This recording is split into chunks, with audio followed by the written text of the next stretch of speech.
I'm Don Mooers, and welcome to Montgomery Week in Review. There's a lot of discussion right now in the Maryland General Assembly about the proper treatment of the mentally ill, whether in hospitals or as outpatients. Looking from the civil rights standpoint is Mariana Cordier, a local attorney. She's here to discuss it from that perspective.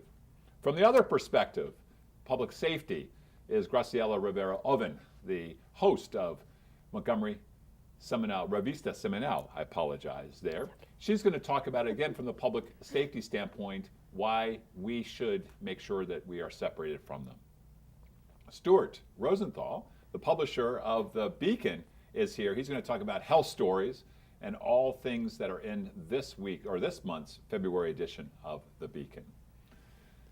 Math tests in Montgomery County high schools are out again, and we have a release of surveys by teachers who tell us a little bit about what these test results really mean. Lena Barnes, associate producer of our program, is here with this story. Mariana Cordier, I set this up. I know that it's not all civil rights, and for Gracie, I said it's separated out. I know it's much more complex, but we really kind of want to have the two of you set this up with the mentally ill and mental illness issues in the state legislature, coming at it from those two perspectives. So you come at what is the issue? Why don't you lead us? Well, the issue is that every time there's an awful incident, a tragic incident, it triggers, the population wanting and needing a sense of safety and security, and wanting more laws and more this and more that to really take care of the issue. But really what needs to be done is we have the systems in place for involuntary commitments, voluntary commitments. Mentally ill individuals do have rights, and we need to make sure we're not violating anyone's rights, but we need to make sure that they're getting the care that they need, that their immediate emergency situations where there's a crisis is taken care of and done so properly. Let's go back a little bit. Maryland General Assembly, we had Quee Deeds, the state senator in Virginia.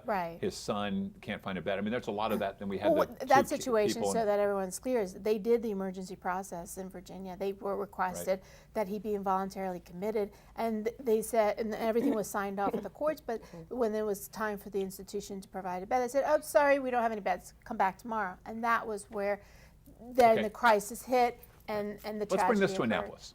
Let's bring this to Annapolis, because we don't have a lot of time here. What are the bills in Annapolis? Is it basically, I just don't see assemblies, I don't see legislatures being very good means of trying to figure out these complex I think the biggest thing that the legislators perhaps should be looking at is we have the system in place, right? What was the defect in Virginia was the lack of a bed, but later turned out to be a bed. So we need to pay the people that are in their crisis centers who are dealing with these issues. But what is the bill? Better, because the burnout rates. Wait, Marianne, what is the bill what are the bills that they're discussing right now? Can you get into the specifics? I don't specifically know exactly which bills are which, but I do know that they're looking at the issues as to, what information needs to be provided for an involuntary commitment, how much information needs to be in the process and in the agencies to be able to determine whether or not a person is. But also, I think part of the bills that they're looking at is to actually ensure that these individuals who are identified as having a mental illness and so on are giving their medication, and. So I think the big issue debate is whether you force somebody to take their medications, whether you. And what is that process? How do you force that? But I think the whole thing, at least for me, it comes down to the fact that we have a mental health system that has so few resources. It really isn't funded at the level it needs to be funded at. We closed the mental hospitals 30 years ago or more, and I think that was good because they really were being used as warehouses, but nothing was put in place in the communities, and I think that's where the real tragedy and then locally, we closed all the programs that we had, at least countywide, that were serving the mental, with mental health and that's issues. what we saw the trigger of the increase of homelessness in the streets.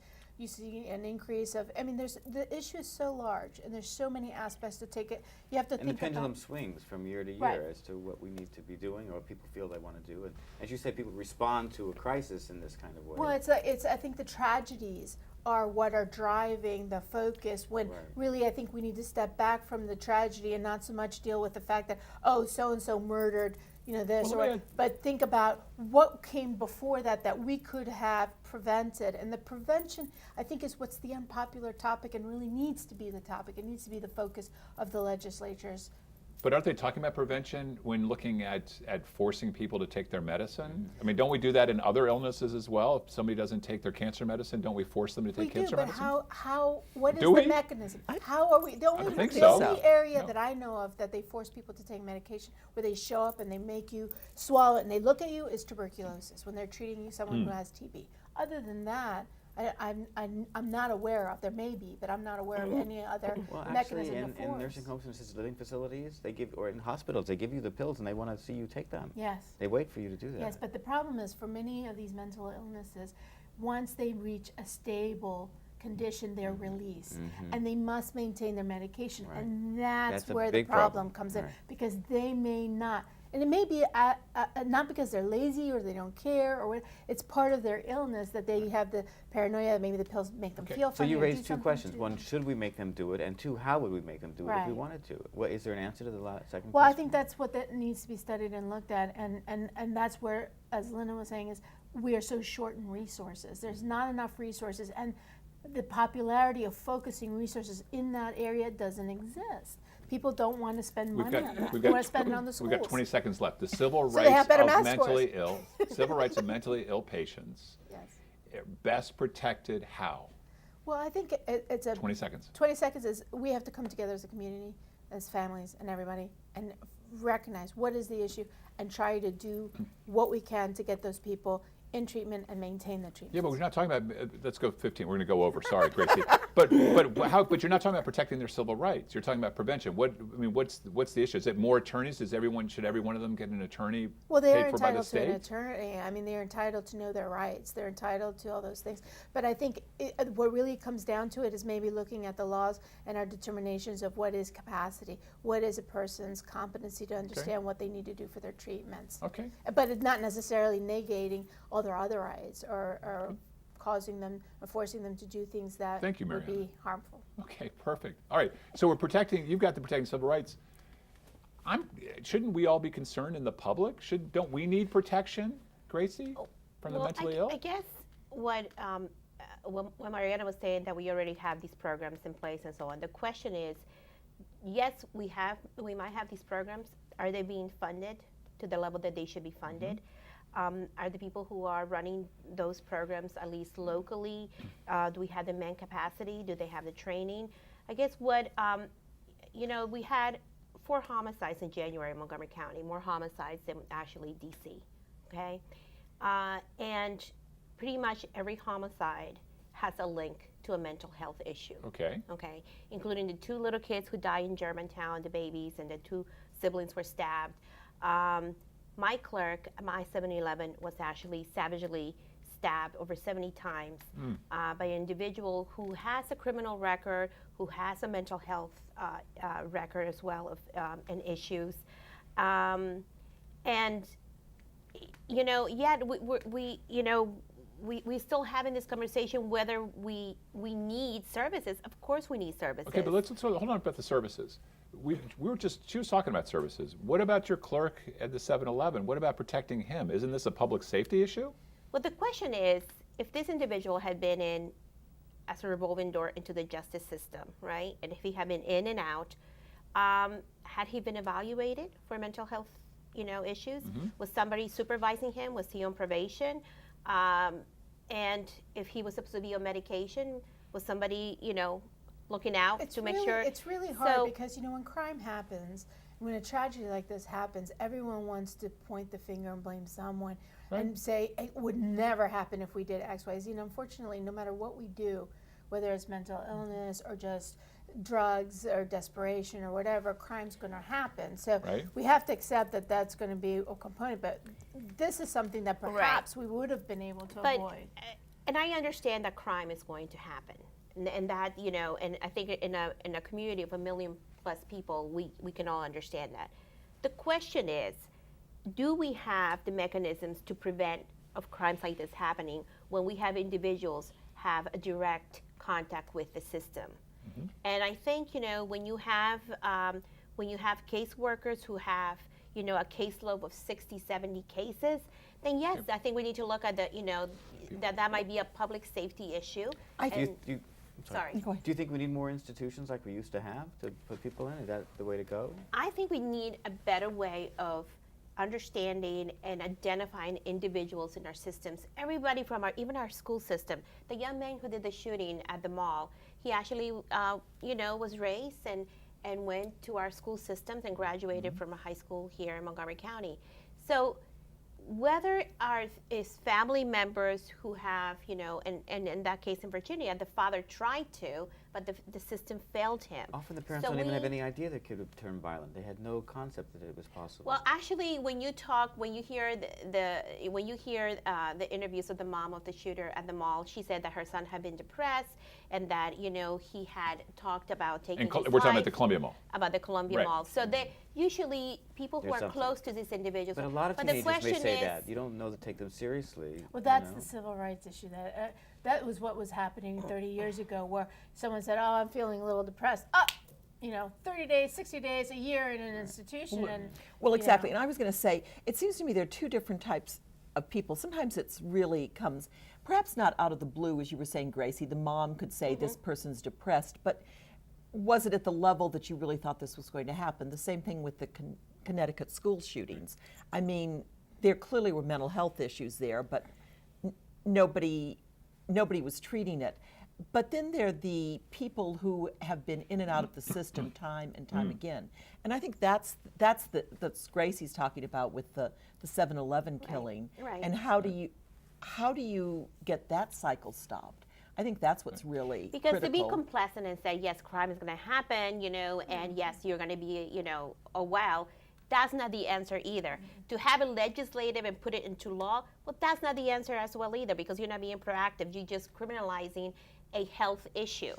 So my point is, instead of criminalizing a health issue, instead of being complacent and saying, well, this is going to happen, we need to look at the way we talk about and how we handle And the take the mental health stigma. system. Take the Absolutely. stigma out Take of the it. stigma out and deal with it as a health issue. If this was an issue with alcohol, so on, everybody would be trying to give people help, and you go to AA meetings, so I order you to do this and that. But with mental health, somehow we're kind of, even families are afraid sometimes to ask for help because of the stigma that Sure. it carries in our society.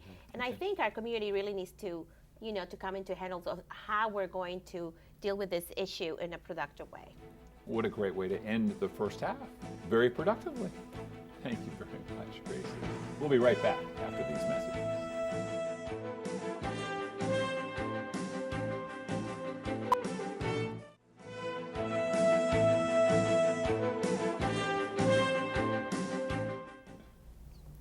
And we're back. Stuart, one of the high points of our show each month is the segment with you, Thank you, Don. The Beacon. Tell us about what's going on in The Beacon this month. Well, we have an article I thought was fascinating from Google people. Google has all these creative ideas, and in their X Lab, they've invented the driverless car, and they do all kinds of They got other the Google glasses, The Google so you glasses can have just be- come out, where you can right. see the internet on the inside of your glasses. Well, here's something that they just recently announced. Too much. They I can have see it developed. in accidents. Good. They've developed a contact lens that measures your blood sugar through your tears in your eye. So diabetics don't have to prick their finger and get a drop of blood and do all these testings all day long with the special sticks and whatnot. It just automatically, every second, it takes a reading of your tears and it broadcasts it to a handheld device wirelessly. Now, to think that they were able to miniaturize the electronics, that's small. really And cool. Google did it? Well, it wasn't just Google. It's very interesting. The University of Washington started the research with the National Science Foundation grant. They gave that information to Google, which developed this contact lens. Now Google is looking for a partner in the business world to make it on large scale and sell it to the public. If they can do that, they can probably even do blood pressure. Oh, there are all kinds of measurement. things. You know, I This can- miniaturization can be used right for I'm lots disgusted of things. personally on this. Seattle, Washington, there's Microsoft right there, and they Yeah. go down 2 states down to Google. What's Interesting, going on here? Interesting. Well, times have Microsoft's changed. backyard. They lost that one. So They this did. is the tear ducts you said, and the Right. the Well, that took a heartbeat, while blood too. They're pressure still on this. working It's on that actually fantastic. to see how to measure the blood sugar through the tears. I mean, they believe there's a way to do that, and they have doctors working on it, and they're making some progress. But that's not. There are a lot of things that have not been hurdles not been crossed yet. It'll be about 5 years before it becomes public. And what we have found on this show is you let us know these factoids, these science factoids, medical factoids, about 3, 4, sometimes 6 months before you hear about them anyplace else. Yeah.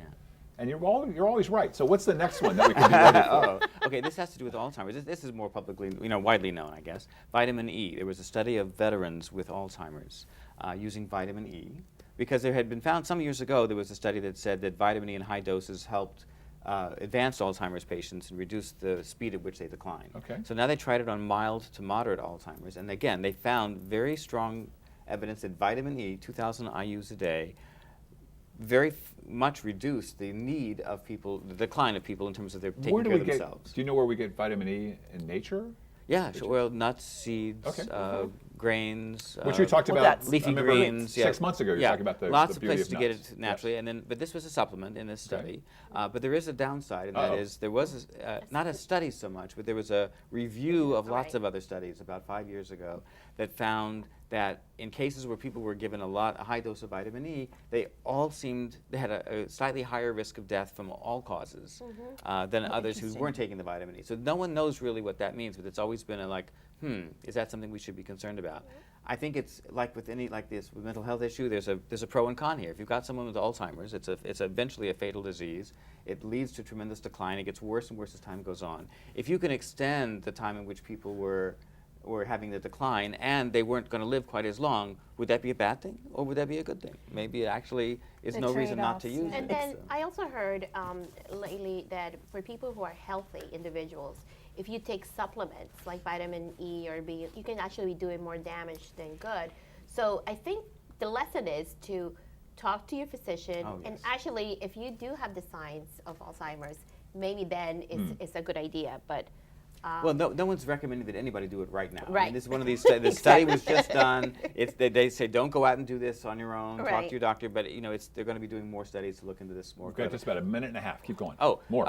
Speaking of Alzheimer's patients, so there's another article we have which is interesting. I thought that more people in, for example, Europe and in America are sending their Alzheimer's relatives to the Far East for care because it's so much cheaper. Wow. So Thailand and the Philippines are now becoming magnets for Alzheimer's care. And, they it's not people going back to their native country. no, these are Germans and Swiss and Americans, and they're going to these far countries. The family goes with them and stays for a month or so to make sure they're doing well and they enjoy it, and they don't remember who they are. They don't know their family anymore anyhow. So then the family leaves and they just pay the bills. But it's $1,500 a month instead of $10,000 a month. So 15 for cents on the excellent dollar, care. you export your and it's Alzheimer's. very loving care. It's Apparently. better Wow. weather because you're Okay. We've Yes. it's a new Florida, got, we've folks. got 40 seconds Quick left. second on careers. I didn't realize this, but not the vast majority, about a third of the people who are doing home care work are themselves seniors. They're caring for older people, but they themselves are in their 60s or 70s. It's the largest single age group in that field, and it's because it's important. They'll give them jobs, which they want, and they want to work, but it's very hard work, and it doesn't pay that well, and it does have risk of injury, but still it seems to be growing It does. in I mean, with the popularity. lifting, Yeah, with yeah. all of that, that seems like that's really needs You would think so. somebody younger. Well, but if you have a 92-year-old Alzheimer's patient and a Right. 75-year-old caregiver, maybe they can handle it. That's perfect. Yeah. Well, thank you. That's we're going to read more about all these stories and so much more in the February edition of the Beacon. Thank you. Thanks, Stuart. Math scores. We keep hearing about these scores, these standardized tests, but the teachers are weighing in, huh? Well, I think it was about a year ago that it really became much more public what the test scores were. In these end of the semester, full semester worth of work, county-wide tests. Okay. It's a standardized, not a standardized testing in the sense of, done by a big company, but it's a Montgomery County test that It's a is brand new given. test, right? No, it's more than 20 years old. They've been giving end of the year or end of the semester tests in algebra, Interesting. English, a variety of Are subjects. these required for graduation and Well, they're moving on, required to or- pass the course. Yeah, It is rather than doing a final that your teacher would put together. They decided they'd stop doing that because maybe some teachers gave easy ones, some Okay. teachers gave hard ones. So about more than 20 years ago, they decided we will have a county-wide test To harmonize. a to little bit. harmonize Right. it. And it went along. I don't think the scores have ever been all that great on the tests, but it became public last year. So 20 years in the making, this news story. Exactly. Did the teachers teach to the test? And if so, why aren't they doing better? Well, Teaching to it's a good question. There are a lot of reasons why the teachers think the students don't do that well.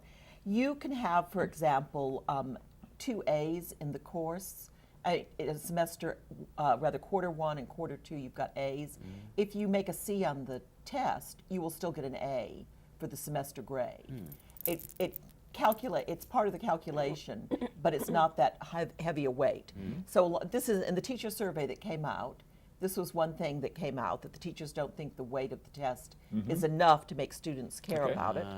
Also, another reason, students don't know how to study for an enormous semester worth of materials. I didn't until I went to college. Well, and interestingly, my daughters have said having to take these standardized tests where you had to study over a long period of time for the AP courses and things like that, they said that was really helpful in college because they'd learned to study a large body of material. Well, the other thing I think that people don't take into consideration with these tests, because they are standardized and multiple choice, is that there is an art to taking them that has nothing to do with knowing the material. And I know going through school and everything, it was very hard for me. I had to struggle and not only learn the material, which for me was easier, but also how to apply it, because it's not always the right answer, it's the best answer, and the way that they develop these tests, it makes it very difficult for the student to really, in a time compressed period of time. That's another concern that was revealed on the survey, which was that a lot of it is reading as opposed to just math calculations, and they suspect that that is really bringing down the scores for non-native English speakers. Sure. So that probably has some relationship, especially to some of the schools that are doing really poorly, which are in more highly areas of the county that So have higher recommendations immigrants. besides making it putting more weight into it, anything else that the teachers came up with? Because teachers normally you get 3 teachers together, you get at least 7 or 8 Well, suggestions. I'm not sure. This is just, the survey's results have not been tallied yet. This is just coming up with, these are what the teachers said. So I'm not sure what the county's going to end up doing. I mean, it is somewhat of a black eye for Montgomery County and the state, which does not have these sorts of tests. That people go, well, 71% of your students failed semester 1 algebra.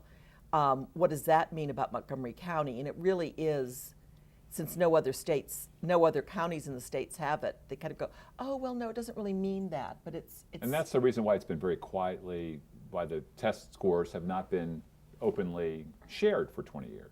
Exactly, because it is this very internal test. Right. Well, and I think that some of the subjects is hard. I think sometimes in rushing so fast and hard to do such advanced math in the high school level, they kind of abandon giving them enough time. I mean, they're growing, they're teenagers, their brains are, growing. I mean, math needs you to be able to be not only learning it, but capable of learning it and developing it. And I'm glad you brought that up, because that was another criticism of some teachers, that really not enough time is spent on the real fundamentals of math.